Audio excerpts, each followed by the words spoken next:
And I'm telling you that story because it's a metaphor. I spent a lot of time at the airport because I'm sometimes not that organized.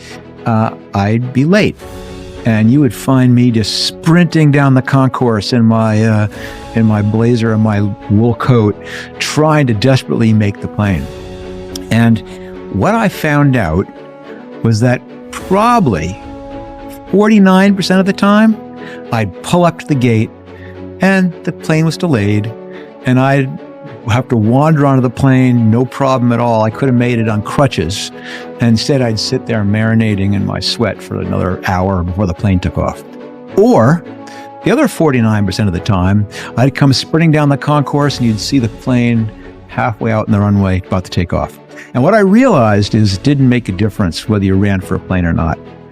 That you're either going to make it or you weren't going to make it, and that running didn't make the difference. And I vowed then and there I'd never run for a plane again, and I never have. And that so many entrepreneurs spend all this time running for planes. They are up all night polishing their deck. They're reviewing the work of people to make sure the spelling is correct. They're double checking every detail. They are working so hard. But I know from experience that it's like running for the plane. Most of the time, doesn't make a difference. You don't lose the deal at 2 o'clock that morning because you didn't check the fonts. You lost that deal 4 weeks ago when you didn't have some fundamentals right, or you just weren't the right company to begin with. No matter how hard you worked, you weren't going to change the outcome.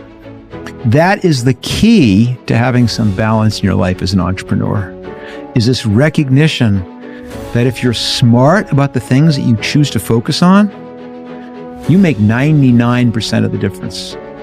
And that all that extra work does not really change the outcome any.